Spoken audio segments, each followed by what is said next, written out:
이제 NFC 보지구 팀들에 대한 드래프트 픽에 대해서 살펴보겠습니다. 가장 먼저 살펴볼 팀은 지난 시즌 이 지구 최하위였던 디트로이트 라이언스인데요. 사실 이번 드래프트에 대한 전반적인 평가는 라이언스가 굉장히 좋은 픽들로 약점을 잘 메웠다 이런 평가들이 많았습니다. 사실 라이언스의 문제는 이번 드래프트가 아니라 기존 자원들이 좀 이제 빈약하다는 게 더 큰 문제라고 봐야 될 것 같아요. 그래서 네.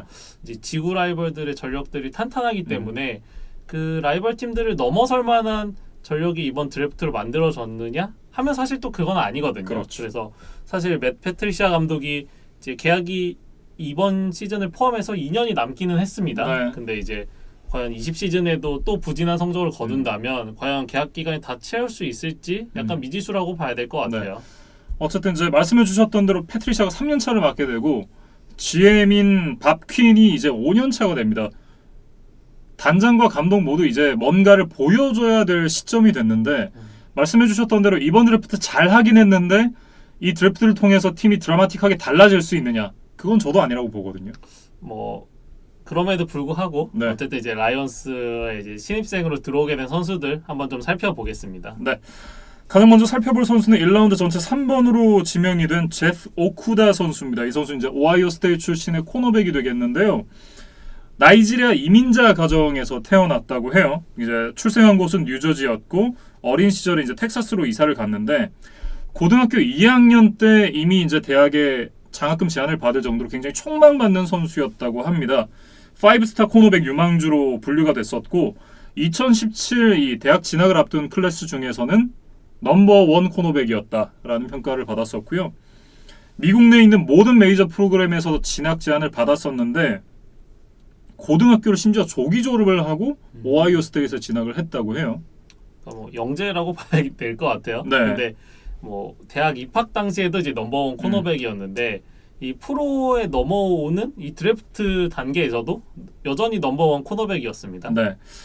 그리고 이제 지난번 이제 드래프트 때 잠깐 말씀을 드렸었는데 이 대학에 입학한 지 일주일 만에 어머니가 림프종으로 이제 돌아가셨고 어머니를 기억하기 위한 이제 팔찌를 늘 차고 다닌다고 합니다.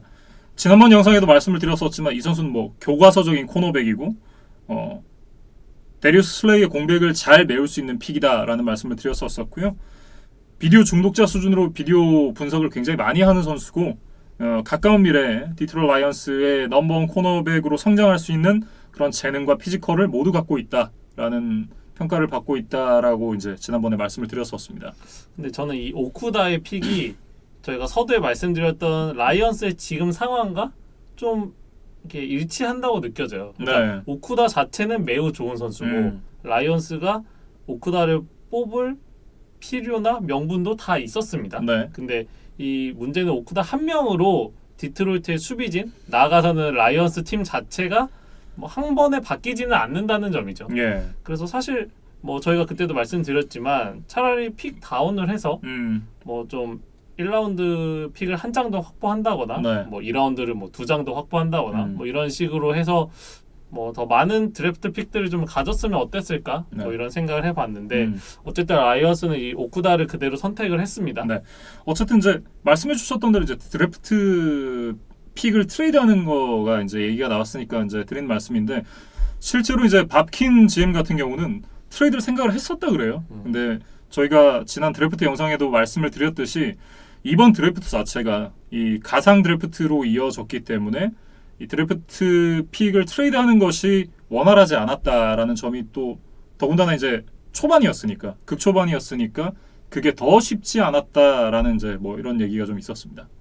1라운드 3번에 지명이 된 제프 오쿠다 선수였고요. 2라운드 35번으로 이제 디안드레 스위프트라는 선수를 지명을 했습니다. 조지아 출신의 러닝백 선수가 되겠습니다. 고등학교 시절부터 이제 전국구 러닝백으로 평가받았었던 선수였고요. 5스타 유망주로 분류가 됐고 드래프트 동기 중에는 포지션 관계없이 넘버 4 유망주로 이제 평가가 됐었던 그런 아주 특급 유망주가 되겠습니다. 이제 그 재능이 대학까지 쭉 이어져 왔다라고 볼 수 있을 것 같은데요. 조지아로 진학한 이후에 1년차 때는 이제 닉 첩 그리고 소니 미셸 때문에 이제 중요한 그런 임무를 받지는 못했었는데 이 두 선수가 졸업하고 나서 2년 내내 팀 내 러싱 리더였고요. 특히 3년차 때는 팀 캡틴으로 뛰면서 팀 내 공동 MVP이자 First Team All SEC에도 선정이 될 만큼 좋은 퍼포먼스를 보여줬습니다. 이 선수에게 이제 가장 주목해야 될 기록은 3년간 캐리당 평균 야드가 6.56야드로 조지아 역대 1위라 그래요. 사실 조지아 하면은 토드 걸리가 조지아 대학을 나왔던 것으로 제가 기억이 되는데 네. 뭐 걸리의 대학 시절보다도 이 캐리당 평균 러싱 야드가 더 뛰어났던 게 바로 이 스위프트다 이렇게 말씀을 드릴 수 있을 것 같고 네. 사실 누적 기록 자체는 뭐 저희가 앞서 뭐 조나단 테일러나 뭐 제이키 도빈스 얘기를 하면서 네. 뭐 한 시즌에 2,000야드를 넘기도 했었다 이렇게 말씀을 드렸는데 이 스위프트는 사실 그 정도의 누적 기록을 가지고 있지는 않아요. 예. 18, 19 시즌 뭐 두 시즌 모두 1,000 러싱 야드를 돌파하는데 좀 만족을 했는데 네. 사실 그 러싱 공격 시도 자체가 굉장히 상대적으로 좀 다른 선수들에 비해서 적었습니다. 네. 그래서 그 콜츠에 뽑힌 이제 위스콘신 출신의 조나단 테일러 같은 경우에는 연평균 300회 이상의 러싱 공격을 시도를 했었거든요. 근데 이 디안드레 스위프트는 한 연평균 150회 정도니까 뭐 한 절반 정도에 해당하는 러싱 공격만 이제 수행을 하면서도 1,000 러싱 야드를 넘었다 이렇게 말씀을 드려야 될 것 같아요. 네. 뭐 그만큼 히트가 적었다라고 볼 수도 있을 텐데 다만 이제 이 선수가 사실 이렇게 적은 스냅을 받았던 데는 심각한 부상 이슈가 있습니다. 이 선수가 뭐 어깨, 사타구니, 발가락, 발목 여러 가지 부위를 한 번만 다친 게 아니라 여러 번 다치면서 부상이 굉장히 많아서 경기장에 많이 뛰지 못했던 선수였고요. 뭐 건강만 하다면 상대편에 위협이 될 수 있는 그런 선수지만 어쨌든 건강해야 위협이 될 수 있다. 뭐 이런 얘기를 좀 해야 될 것 같습니다. 사실 지금 라이언스의 그 러닝백 그 뎁스를 좀 살펴보면 사실 이렇다 할 선수가 없어요. 예. 19시즌에 팀 내 러싱 리더가 403 러싱 야드에 3개의 터치다운에 불과했던 캐리언 존슨이거든요. 네. 이제 물론 라이언스가 그 스태포드의 패싱 공격을 위주로 하는 팀이기는 하지만 그럼에도 불구하고 사실 이렇다 할 러닝백이 근년에 계속 없었던 게 그 라이언스의 실정이었습니다. 예. 그래서 이 스위프트가 좀 뭐 구세주가 돼줘야 될 것 같아요. 어쨌든 뭐 스위프트가 러닝백으로 건강하게 자리만 잡을 수 있다라고 하면 라이온스도 기존에 없었던 좋은 러닝백을 얻게 되는 거니까 또 공격적으로는 플러스 요인이 있지 않을까 이런 생각이 좀 듭니다. 그리고 이 선수는 뭐 러싱 공격뿐 아니라 어떤 리시빙 백으로서의 가능성도 좀 보여줬더라고요. 대학 시절 기록들을 살펴보니까. 네. 그래서 뭐 스태포드와도 좀 좋은 호흡을 맞춰보기를 기대해 보겠습니다. 네, 이렇게 이제 디안드레 스위프트 선수에 대해서 얘기를 나눠봤고요. 이제 3라운드 67번에 지명된 줄리안 오크와라 선수입니다. 노르데임 출신의 디펜시브 엔드 선수가 되겠는데요. 이 선수는 굉장히 특이하게 런던에서 태어났다고 해요. 런던 출생이고 어린 시절에는 또 나이지리아에서 자라다가 8살 때 이제 캐롤라이나 팬서스가 있는 샬럿으로 이사를 왔습니다. 그러면서 이제 어린 시절에는 농구, 축구, 수영, 테니스 굉장히 다양한 종목의 스포츠를 했던 선수였는데 그런데 이제 8학년까지 풋볼을 한 적이 없었다 그래요. 이제 우리나라 나이로 따지면 중1, 중2 뭐 이 정도 되는 것 같은데 이 선수가 이제 2명의 형이 있습니다. 이 형들이 풋볼을 시작을 하면서 자연스럽게 이제 풋볼에 관심을 가졌다고 해요. 고등학교 졸업할 때는 이제 포스타 디펜시브 엔드 유망주로 평가를 받았었고 클램슨이나 뭐 조지아, 미시건 이런 여러 대학들의 입학 제안을 받았었는데 형들을 따라서 이제 노르데임으로 진학을 하게 됐고요. 지금 형 로미오 오크와라라는 선수가 원래 이제 드래프트에 지명은 되지 않았었지만 언드래프티드 FA 계약으로 이제 자이언츠에 계약을 했다가 이제 웨이버 클레임으로 인해서 이제 디트로이트에 넘어갔거든요. 그러면서 이제 형과 동생이 한 팀에서 같이 뛰게 됐습니다.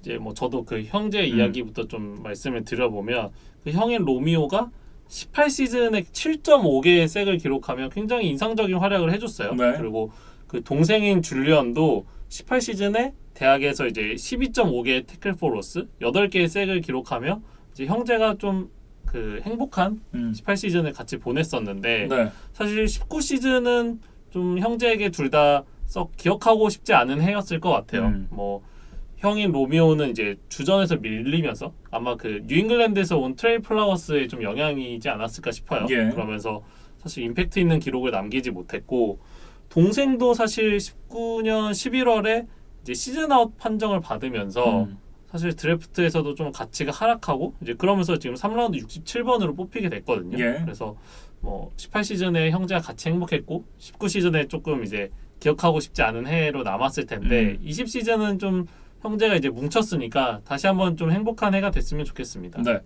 어쨌든 이 선수의 평가를 좀 놓고 보면 스피드가 굉장히 뛰어나고 그 스피드를 잘 이용한 플레이를 한다라는 그런 얘기들이 많았고요. 하지만 이제 런 디펜스가 평균 이하고 시니어 시즌에 왼쪽 종아리뼈를 골절을 당했었기 때문에 그 부상으로 인한 리스크도 있다. 뭐 이런 얘기들이 있었습니다. 사실 그 부상 여파 때문에 컴바인에서도 뭐 점프나 뭐 40야드 대쉬 이런 좀 그 하체를 이용해야 되는 항목들에서는 이제 측정에 참가를 할 수 없었다 그래요. 예. 그래서 지금 벤치 프레스만 뭐 기록을 가지고 있는데 결국 이 부상에서 얼마나 빠르게 그리고 또 정상적인 모습으로 회복할 수 있는지가 좀 중요할 것 같습니다. 네.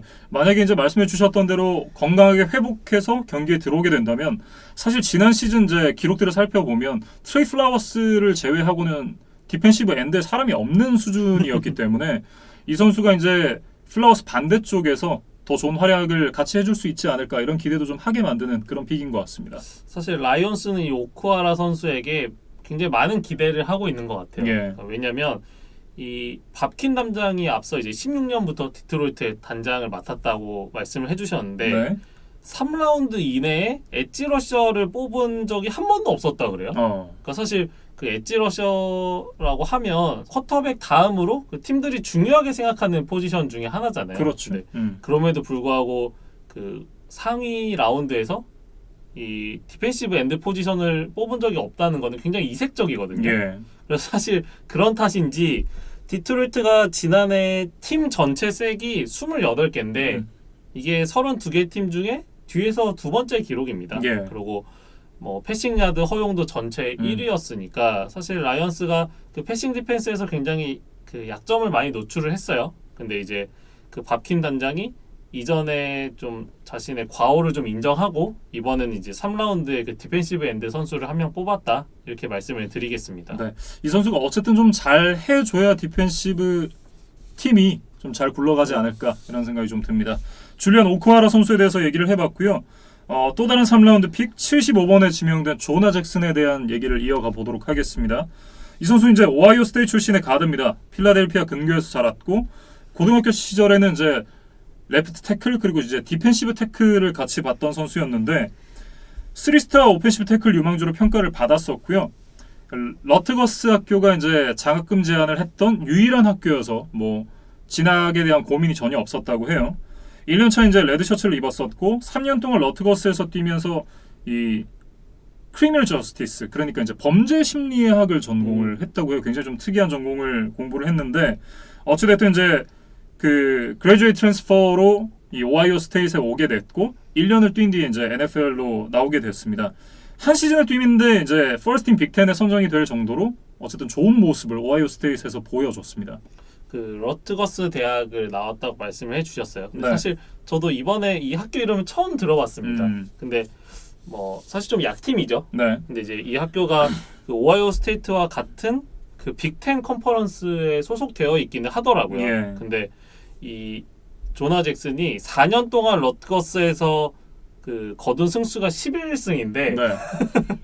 오하이오 스테이트가 지난 시즌 13승을 거둔 팀이거든요. 네. 그러니까 사실 격세지감입니다. 그러니까 이제 약팀에 있다가 이제 부잣집에 이제 한 해 가서 네. 뭐 좀 승리의 맛을 보고 좀 졸업을 했고 예. 사실 러트거스와 오하이오 스테이트에서 모두 다 그 퍼스트 팀의 컨퍼런스 퍼스트 팀에 선정이 됐어요.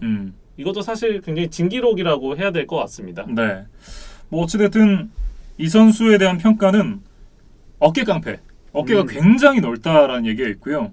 그러면서도 NFL 레디 바디다. 그러니까 NFL에 준비가 된 어떤 신체 사이즈다. 피지컬이다. 이런 얘기가 있었고요. 패스러시도 잘 맞고 럼블락도 굉장히 잘 하는 선수지만 운동 능력이 다소 평범하고 밸런스가 좀 아쉽기는 하다는 평가가 있습니다. 그럼에도 NFL에 어쨌든 좀 걸맞는 선수다라는 전반적인 평가가 있었습니다. 사실 라이온스는 이 선수에 대해서 좀 많은 기대를 하고 있는 것 같아요. 네. 그래서 사실 이 75번 픽이 라이온스의 기존 픽이 아니거든요. 근데 75번과 197번을 얻고 콜책에 85번, 149번, 182번 픽을 내줬어요. 네. 그러니까 한 10단계 정도 이제 트레이드업을 해와서 이 조나 잭슨을 뽑았다 이렇게 네. 말씀을 드려야 될 것 같고, 뭐 지금 ESPN 기준의 그 뎁스 차트를 보면 이 조나 잭슨이 바로 주전 라이트 가드로 이름이 올라와 있습니다. 예. 그래서 뭐 라이언스의 좀 빈약한 오펜시브 라인에서 이 조나 잭슨이 좀 빠르게 기회를 얻지 않을까 뭐 그런 생각을 해봤습니다. 네. 제가 10단계를 올라와서 이제 드래프트를 했다라는 말씀을 해주셨는데 이 선택이 저는 상당히 괜찮았다라는 생각이 드는 게 이 조나 잭슨이 뽑힌 이후에 한동안 가드가 뽑히지 않았거든요. 그러니까 조나 잭슨이 거의 상위권 가드의 마지막 선수였다라고 이제 좀 생각이 들어요. 뭐 어찌됐든 남아있는 가드 중에는 가장 좋은 선택을 했었다라는 그런 평가를 해도 괜찮을 것 같습니다. 뭐 이렇게 이제 조나 잭슨 선수에 대해서 살펴봤고요. 다음은 이제 4라운드 121번에 지명된 로건 스탠버그 선수에 대해서 얘기를 이어가 보도록 하겠습니다. 이 선수 역시 가드인데요. 이제 이 선수는 켄터키 출신의 선수가 되겠습니다. 4형제 중 막내로 이제 태어나서 이제 알라바마 북부 테네시주와의 어떤 그런 경계에 있는 아버지의 목장에서 자랐다고 해요. 이게 3스타 오펜시브 태클 유망주로 분류가 됐고 여러 대학에 이제 입학 제안을 받았었는데 고등학교 때 이제 코치가 이 켄터키 대학의 코치들과 좀 연관이 있었다 그래요. 그러면서 이제 켄터키 대학으로 자연스럽게 진학을 결정했다고 합니다. 이 선수에 대한 평가를 놓고 보면 팔 길이와 손 크기가 굉장히 이상적이고 이 켄터키의 런 헤비 스킴에서 뛰었기 때문에 이 런블락을 굉장히 좀 잘한다라는 이제 평가가 있었습니다. 하지만 이 선수가 페널티가 굉장히 많은 게 좀 단점인데요.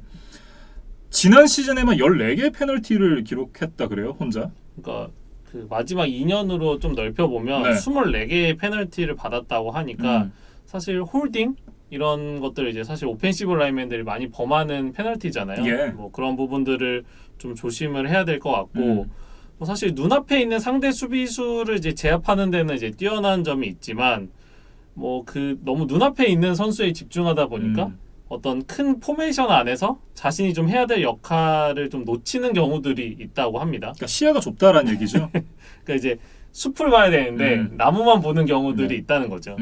어쨌든 이 선수가 지난 시즌 기록했던 14개의 페널티가 FBS의 인테리어 라인맨이 기록했던 수치 중에 두 번째로 높다 그러거든요. 그러니까 이제 미국 전역을 통틀어서 거의 제일 많이, 그러니까 두 번째긴 하지만 어쨌든 제일 많이 반칙을 한 선수 중 한 명이다. 이렇게 좀 봐도 될 것 같습니다. 그래서 이 선수의 그 플레이 스타일을 네스티 그리고 민 이런 영어 단어로 좀 요약한 글들이 있더라고요. 네. 그러니까 약간 좀 지저분하고 좀 못된 약간 더티 플레이 스타일의 선수라는 거죠. 네. 그래서 뭐 사실 상대를 좀 괴롭히는 점은 좋지만 뭐 사실 페널티를 중요한 순간에 받게 되면 이게 맥이 빠지고 네. 이제 결정적으로 상대에게 이제 흐름을 넘겨줄 수 있는 거잖아요. 그렇죠. 그래서 이 스턴버그 선수가 좀 그런 점들을 좀 조심을 해야 될 것 같습니다.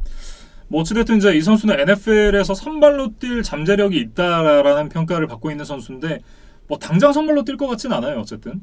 근데 이제 라이언스가 오프 시즌에 그 그레엄 글래스고 선수를 덴버로 떠나 보냈어요. 그러면서 좀 로테이션 멤버, 그다음에 백업 멤버에도 좀 지금 빈틈이 생겼기 때문에 그래서 이 로건 스턴버그 선수를 좀 뽑았다 이렇게 말씀을 드려야 될 것 같고 이 라이언스는 원래 이제 109번 픽을 가지고 있었는데 네. 이거를 레이더스에게 내주고 이 121번 그리고 172번 픽을 얻어와서 이 스턴버그 선수 그리고 이제 조금 이따 말씀드릴 이제 제이슨 헌틀리 선수를 뽑았습니다. 네. 이렇게 이제 로건 스탠버그 선수에 대해서 얘기를 나눠봤고요. 다음은 이제 5라운드 166번에 지명이 된 퀸테즈 시퍼스 선수입니다. 이 선수가 참 골 때리는 선수인데요. 일단 이제 위스콘신 출신의 와이드 리시버라고 먼저 설명을 드리고 시작을 하겠습니다. 퀸테즈 시퍼스, 이제 줄여서 이제 큐티 시퍼스라는 이제 애칭으로 불리는 선수인데 원래는 이제 농구를 굉장히 좋아하는 선수였다고 해요. 예. 그런데 뭐 제가 본 데서 학교가 어떤 분위기가 안 좋았는지 아니면 뭐 친구들 중에 좀 질이 나쁜 애들이 있었는지 이 선수가 이제 안 좋은 영향에서 벗어나고자 전학을 갔다고 합니다. 중학교 때. 그러면서 이제 고등학교 시절부터 풋볼을 시작을 했는데 고등학교에서 이제 쿼터백과 리시버로 뛰었다고 해요. 그런데 2년 차에는 또 풋볼을 쉬었습니다. 그리고 이제 3년 차부터 풋볼을 다시 시작했다고 하는데요. 운동 능력은 거의 뭐 악마의 재능급이어가지고 농구랑 풋볼 모두에서 이제 퍼스트 팀 그리고 올 스테이트에 뽑힐 정도로 굉장히 잘했다고 해요. 특히 이제 농구에서는 이 고등학교에서 세워져 있던 올타임 득점 기록까지 갈아치웠다고 할 정도로 굉장히 뭐 농구도 잘했던 선수입니다. 3스타 와이드 리시버 유망주로 평가를 받았었던 선수인데 굉장히 많은 이제 대학들의 입학 제한을 놓고 고민한 끝에 퍼먼이라고 하는 대학으로 진학을 할 예정이었다고 해요. 농구 선수로. 예. 근데 이제 위스콘신이 풋볼 선수로서 이 선수에게 관심을 가졌고 이 퀸테즈 시퍼스 선수가 위스콘신의 대학 방문을 한 이후에 위스콘신 갈래 이렇게 이제 결정을 했다고 하는데요. 근데 이 선수에 대한 이제 그 뭐라고 해야 될까요? 그러니까 성장 환경이 좀 좋지 않았던 것 같아요. 어쨌든 이제 아버지가 안드레 테일러라는 분이었는데 이분의 별명이 갱스타 드레였다고 해요. 근데 이제 신기한 거는 그 아버지와 성이 다르네요. 저도 이제 그게 궁금했는데 뭐 잘 나오진 않더라고요. 뭐 어쨌든 아버지가 이제 갱스타 드레라는 별명을 가진 스트리트 갱이었다 그래요. 그러니까 뭐 조폭인 거죠, 쉽게 말하면. 그렇죠. 우리나라 용어로 하면 네. 뭐 조폭 내지는 이제 좀 깡패, 양아치, 뭐 깡패, 뭐 이런 걸로 이제 좀 번역을 할 수 있을 것 같은데 폭력이랑 마약 밀매로 큰 집에 좀 들어가서 살았고 2017년에 이제 살해를 당했습니다. 머리에 총을 맞았다고 해요. 네, 그러면서 이제 아버지가 이제 돌아가시게 됐는데 다시 이제 퀸테즈 시퍼스 선수에 대한 얘기로 좀 돌아오면 뭐 풋볼을 좀 늦게 시작해서 라우트 러닝이 좀 부족하고 드랍 이슈도 있지만 그거보다 더 큰 문제가 사실 오프필드 이슈입니다.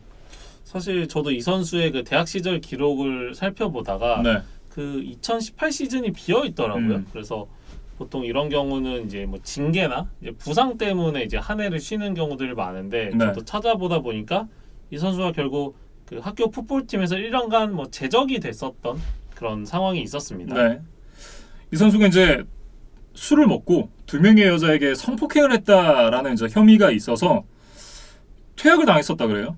그러고 나서 이제 이 선수가 뭐 학교랑 소송도 하고 뭐 이런 끝에 이 혐의가 없다라는 판정이 되면서 복학을 했습니다. 원래 이제 잡혀갈 때도 이건 합의에 의한 성관계였지 이 성폭행은 아니었다라는 얘기가 있었는데 어쨌든 이 2명의 여자가 굉장히 강력하게 이거 성폭행이었다라고 이제 난 술을 취했었고 뭐 그런 부분에 의해서 동의를 한 바가 없다라고 이제 얘기를 하면서 성폭행 혐의가 생겨서 퇴학을 당했었는데 뭐 혐의가 없다고 판정이 나기도 했고 복학을 해서 경기도 뛰기를 했지만 어쨌든 이 NFL 팀들이 이 선수를 드래프트를 하기에는 어딘가 좀 찜찜함이 있었을 것이다 이런 생각이 좀 들어요.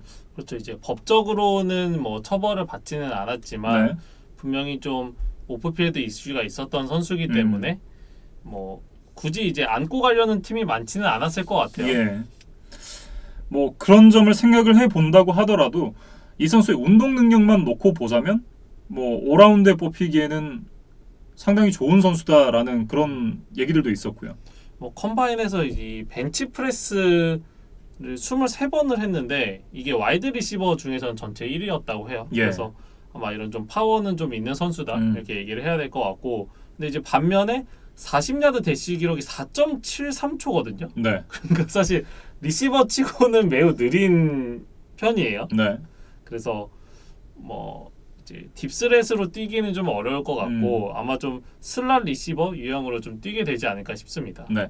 어쨌든 파워는 있는 만큼 약간 타이트엔드처럼 그러니까 슬롯에서 좀 그 확실하게 공을 받아줄 수 있는 선수 이런 선수로 좀 역할을 하지 않을까 이런 생각이 좀 듭니다. 그리고 이 선수에 대해서 좀 좋게 평가한 선수가 한 명 있었는데 네. 바로 제프 오크다예요. 자신이 대학 시절 상대했던 리시버 중에 가장 까다로웠던 선수로 바로 이 퀸테즈 선수를 뽑았다고 하더라고요. 예. 근데 이제 공교롭게도 두 선수가 이제 같은 팀에서 뛰게 됐습니다. 그래서 이 두 선수가 이제 라이온스를 어떻게 바꿔 나갈지 한번 지켜보시면 재밌을 것 같아요. 네. 어떻게 보면 악마의 재능이라고 좀 얘기를 해야겠죠. 퀸테즈 시퍼스 선수에 대해서 살펴봤습니다. 다음 이제 5라운드 172번에 지명이 된 제이슨 헌틀리 선수입니다. 이 선수는 이제 뉴멕시코 스테이트 출신의 러닝백인데요. 태어난 곳은 이제 텍사스의 알링턴이라 그래요. 텍사스의 알링턴 많이 들어보셨죠? 뭐 그 텍사스 레인저스의 지금 홈구장이 있는 지역이죠. 네. 그 동네 출신의 선수가 되겠고요. 대학 진학을 앞두고는 이제 투스타 유망주로 평가가 됐었던 선수였습니다. FBS에서 이제 받았던 유일한 장학 제안이 뉴멕시코 스테이트 학교였다고 하고요. 뭐 별다른 선택권 없이 뉴멕시코 스테이트에 입학을 했다고 합니다. 이 선수가 이제 처음 주목을 받았었던 건 이제 킥 리턴 부분이었는데요. 2학년 때 2개, 3학년 때 3개 이제 킥 리턴 터치다운을 기록을 하면서 이 3학년 때까지 총 5개의 킥 리턴 터치다운을 기록을 했고요. 4년 차에 이제 본격적으로 이제 주전으로 나섰었는데 그때 이제 1090야드에 평균 7.1야드를 갔다 그래요. 그리고 사실 18시즌에도 뭐 러싱 야드는 500야드 정도에 불과했지만 또 529 리시빙 야드를 기록을 하면서 사실 듀얼 스렛의 면모를 좀 보여줬습니다. 네. 그래서 대학 시절 러닝백 중에 통산 1000 리시빙 야드를 넘은 러닝백은 이 제이슨 헌틀리가 유일하다 그래요. 네. 그래서 뭐 이런 리시빙 백으로서 좀 프로에서도 좀 활약을 하기를 기대해 보겠습니다. 네. 제가 이제 학교를 다닐 시절의 영상을 좀 잠깐 봤었는데 이 선수가 175cm니까 키는 크지 않습니다만 스피드가 어마무시하게 빠릅니다. 그러니까 영상을 봤었는데 체구가 굉장히 작아요. 근데 체구가 작은 만큼 그 갭을 굉장히 좀 잘 뚫고 가는 느낌이었고 시야도 굉장히 넓은 편이어가지고 자기가 뛰고 있는 필드의 건너편, 그러니까 다른 쪽 사이드를 좀 잘 보더라고요. 그쪽이 어떻게 비어 있는지, 어떻게 뚫고 나가면 자기가 그 공간을 뚫어낼 수 있는지 그런 걸 굉장히 좀 잘 파악하는 선수처럼 보였습니다. 사실 이 헌틀리 선수는 컴바인에 초청을 받지는 못했는데 네. 이제 운 좋게 좀 프로데이 일정이 초반에 있으면서 코로나 사태가 이렇게 확산되기 전에 프로데이를 치렀다 그래요. 네. 그래서 그때 40야드를 이제 4.37초에 뛰었다고 하니까 뭐 어느 정도 스피드는 이제 증명을 한 선수라고 봐야 될 것 같아요. 네. 뭐 어쨌든 이제 NFL에서 당장 뛰기는 쉽지 않고 뭐 뛴다고 하더라도 이 스페셜 팀에서 뛸 가능성이 높은 선수다 이렇게 보이는데 5라운드 픽을 주고 이 선수를 뽑을 만한 가치가 있었던 선수였냐 이런 부분에 대해서는 조금 아니다라는 얘기도 있는 것 같습니다. 사실 2라운드에 스위프트를 뽑았기 때문에 네. 뭐 조금 중복 투자가 아닌가 싶기도 해요. 네. 포지션으로 봤을 때. 근데 어쨌든 이 선수가 스페셜 팀 그리고 이제 리시빙 백으로서 어느 정도 활용 가치가 있기 때문에 뭐 밥킨 단장이 그런 점들을 좀 주목해서 보지 않았을까? 뭐 그렇게 뭐 한번 생각을 해봤습니다. 네. 5라운드 172번에 지명됐었던 제이슨 헌틀리 선수에 대해서 얘기를 해봤습니다. 자, 다음은 6라운드 197번에 지명된 존 페니시니 선수입니다. 이 선수는 유타 출신의 디펜시브 태클이고요.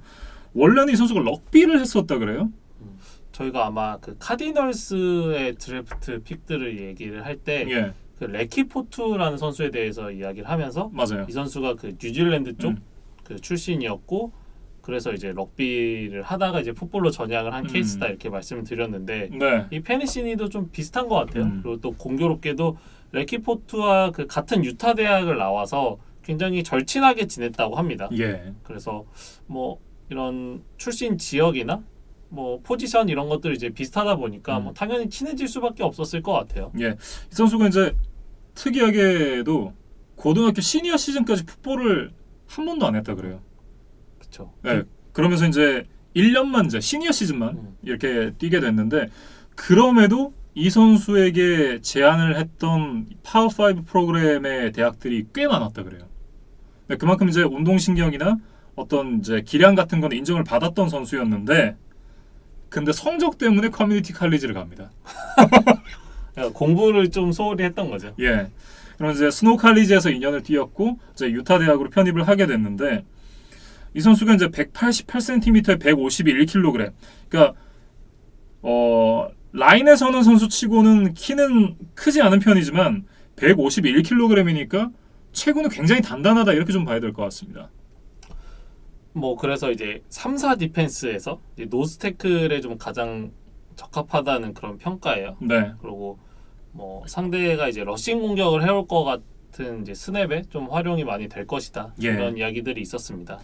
뭐 신체 조건은 굉장히 좋지만 패스 러셔로서의 실링은 굉장히 좀 높지 않다라는 얘기들이 많았었고 하지만 이제 파워와 굳은 일도 마자 하지 않는 이 멘탈을 가지고 있으면서 어찌됐든 NFL에서 로테이션 자리는 차지할 수 있지 않을까 뭐 이런 평가가 나오는 선수였습니다. 사실 유타 대학 시절에는 그 레키 포트에게 조금 가려져 있었다 그래요. 예. 그래서 사실 아마 포투가 4라운드 정도에 지명이 됐던 것으로 음. 기억이 되는데 이 페니시니는 어쨌든 포투보다는 이제 낮은 6라운드에 뽑혔으니까 사실 뭐 포투에 좀 가려져 있기는 했지만 분명히 잠재력은 있는 선수거든요. 그래서 예. 프로에 와서 좀 뭐 자신의 가치를 좀 증명을 해야 될 것 같고 뭐 이 선수에 대한 좀 뭐 비하인드 스토리를 이제 몇 개 말씀을 드리면 이제 최근 코로나 때문에 이제 좀 선수들도 좀 외출을 하기 힘든 환경들이었잖아요. 예. 근데 그때 그 여자친구와 그림을 그리며 좀 시간을 보냈다 그래요. 네, 그래서 좀 이런 그림들이 좀 자신의 어떤 마인드 컨트롤을 하는데 좀 도움이 됐을 것 같고 예. 그 경기 전에 보통 이제 선수들이 뭐 좀 신나는 음악, 뭐 힙합 음악 이런 것들을 좀 들으면서 자신을 좀 이렇게 펌핑한다고 해야 될까요? 네. 그러니까 약간 좀 그 흥분도를 높이기 위한 좀 그런 개인 루틴들을 많이 가져가잖아요. 네. 근데 이 페니시니는 그와 반대로 이제 레게 음악 그리고 폴리네시안 음악을 들으면서 좀 자신을 차분하게 하는데 좀 노력을 많이 한다고 하는데 이 폴리네시안 음악이 뭐냐면 그 뉴질랜드 그다음에 뭐 타이티 뭐고 이제 남태평양에 있는 그 섬 그 지역 자체를 이제 폴리네시아 지역이라고 한다 그러더라고요. 네, 폴리네시아 군도라 그러죠, 그렇죠. 보통. 네. 네. 그래서 그 지역의 음악인 거죠. 음. 그래서 좀 들어보시면 좀 마음이 평온해지는 그런 음악들입니다. 네. 자연주의 음악이다 이렇게 네. 좀 생각하시면 될 것 같아요. 그래서 페니시니는 좀 경기 전에 그런 음악들을 들으면서 네. 좀 마인드 컨트롤을 하고 음. 좀 경기에 집중을 한다고 합니다. 예. 어쨌든 이 선수가 이 6라운드에 뽑힌 선수 치고는 그래도 굉장히 좀 기대를 할 만한 그런 선수다 이런 평가들이 있었습니다. 이렇게 이제 존 페니시니 선수에 대한 얘기를 나눠봤고요. 마지막으로 뽑혔던 선수 7라운드 235번에 지명된 제이션 코넬 선수에 대해서 얘기를 해보겠습니다. 이 선수 역시나 이제 오하이오 스테이트 출신인데요. 오하이오 스테이트 출신을 3명이나 뽑았어요. 뭐 오하이오 스테이트가 이제 그 전미 대학 풋볼에서 4강 안에 든 강팀이었잖아요. 예. 그러니까 이제 그만큼 많은 선수들이 NFL에 입성을 했고 라이언스가 지금 6라운드, 7라운드 지금 연달아 디펜시브 태클 선수를 뽑았습니다. 예. 그래서 사실 자신들의 약점으로 평가받았던 그 디펜시브 태클을 2명이나 뽑기는 했는데 너무 둘 다 좀 하위 라운드에 뽑은 게 아닌가 좀 그런 걱정이 들어요. 네. 어떻게 보면 이제 도박을 좀 했다라고도 보여지는 것이 이 선수가 고등학교 시절에는 2번의 올스테이트 D라인맨으로 뽑히면서 4스타 유망주로 평가됐었던 선수입니다. 미네소타주 내에서는 넘버원 유망주였고요. 전국에서도 탑백 안에 뽑힐 정도로 굉장히 촉망받던 유망주였는데 특히나 ESPN이 선정했던 디펜시브 엔드 순위에선 이 선수가 1위였다 그래요. 근데 사실 대학에서는 좀 생각만큼 좀 성장을 하지는 못했던 것 같고 네. 그 과정에서 뭐 포지션도 이제 디펜시브 엔드에서 좀 태클로 옮겼던 이 코넬 선수였습니다. 네. 이 선수가 대학 입학할 때로 다시 돌아가 보면 이 30개가 넘는 이제 입학 제안을 받을 정도로 굉장히 특급 유망주로 분류가 됐었던 선수였는데 대학을 입학한 이후에는 4년 차가 될 때까지 단 한 번도 선발로 뛴 적이 없다 그래요. 네, 그만큼 이제 대학을 온 이후에 성장을 하지 못했는지 아니면 이제 본인의 노력이 부족했는지 뭐 어떤 요인이 있었는지 정확하게 알 수는 없지만 어쨌든 기대받던 만큼의 성장은 이뤄내지 못했다 이런 평가를 좀 해야 될 것 같습니다. 그러면서 지금 7라운드 235번 그러니까 거의 끝 무렵에서야 이제 드래프트가 됐으니까 네.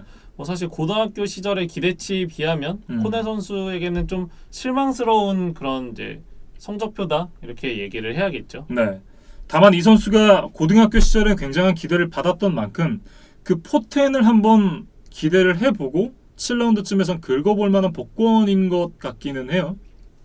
사실 지금 프로풋볼 포커스, 그러니까 일명 PFF라고 네. 불리는 곳인데 여기서 그 디펜시브 태클 그 포지션을 이제 점수를 매기는 항목이 있더라고요. 네. 근데 이제 여기서 이 제이션 코넬이 4위를 기록을 했거든요. 그래서 지금 앞에 상위 3명을 보니까 그 1라운드 7번에 뽑혔던 데릭 브라운 네. 이 3위예요. 그리고 그 1위가 이제 클리블랜드가 3라운드에 뽑은 조던 엘리엇 그리고 2위가 그 댈러스가 언드래프티드로 영입한 게럿 메리노라는 선수인데 예. 어쨌든 그 선수들에 이어서 이 코넬이 4위를 기록을 했습니다. 그러니까 이 PFF의 점수가 뭐 선수의 가치와 뭐 정비례하는 건 아니지만 네. 어쨌든 이런 좀 2차 지표에서 좀 좋은 성적을 거둔 선수니까 뭐 한번 라이언스 팬들은 좀 기대를 해보셔도 좋을 것 같고 예. 사실 그 앞서 뽑혔던 페니시니 그리고 코넬 이 두 선수를 제외하고 오프 시즌에 이렇다 할 디펜시브 태클 포지션에 보강이 없었어요. 라이언스가. 그래서 이 두 선수는 이제 하위 라운드에 뽑히기는 했지만 생각보다는 기회가 빨리 찾아올 수도 있다. 이런 생각을 좀 해봤습니다. 네, 이렇게 이제 제이션 코넬 선수까지 이 디트로이트 라이언스가 뽑았던 선수들에 대해서 얘기를 나눠봤는데요. 전반적으로 굉장히 좋은 픽들이었다 이렇게 좀 평가를 하고 싶은데 하지만 저는 좀 아쉬운 것이 오펜시브 태클을 좀 뽑았어야 됐었지 않나라는 생각이 좀 들어요. 왜냐면 이제 디트로이트 라이언스 같은 경우는 이 오라인이 원래부터 약한 팀이었었고 매튜 스태포드가 그것 때문에 굉장히 고생을 많이 했었잖아요. 근데 그런 부분을 좀 생각을 해본다면 오라인 보강이 조금 더 있었어야 됐다. 특히나 이제 태클을 좀 보강을 했었어야 됐지 않나라는 생각이 드는데 이 지난 시즌 패커스의 이 스미스 브라더스, 자데리어 스미스, 그 프레스턴 스미스가 굉장히 많은 색을 기록을 하면서 상대 쿼터백들을 괴롭혔었고 베어스에는 또 칼릴 맥이 있잖아요. 근데 이 선수들을 한 시즌에 2번씩 만나야 된단 말이죠. 물론 이제 이 이글스에서 이제 라이트 태클로 뛰던 할라플리바이 바타이 선수를 이제 데리고 오긴 했습니다. 굉장히 이제 거액을 주고 이제 데려온 선수인데 그 선수가 이제 왔다고 하더라도 어쨌든 이제 랩 태클 테일러 데커가 좋은 선수냐? 사실 저는 아니라고 생각을 하거든요. 그냥 평범한 선수지 좋은 선수는 아니다. 근데 그렇다고 생각을 한다면 랩 태클도 좀 보강을 해줬어야 되지 않나라는 생각이 좀 있습니다. 사실 매튜 스태포드가 지난 시즌에도 좀 부상으로 고생을 많이 했어요. 예. 그래서 좀 나이도 좀 들어가고 있고 그래서 좀 라인에서의 좀 그 탄탄한 지원이 좀 필요한 상황인데 뭐 라이언스가 그런 점들은 조금 아쉽다 이렇게 얘기를 해야겠습니다. 예. 네, 이렇게 이제 디트로이트 라이언스 드래프트 픽들에 대해서 얘기를 해봤습니다. 이제 다음은 논란의 팀이죠. 시카고 베어스의 드래프트 픽에 대해서 살펴보도록 하겠습니다.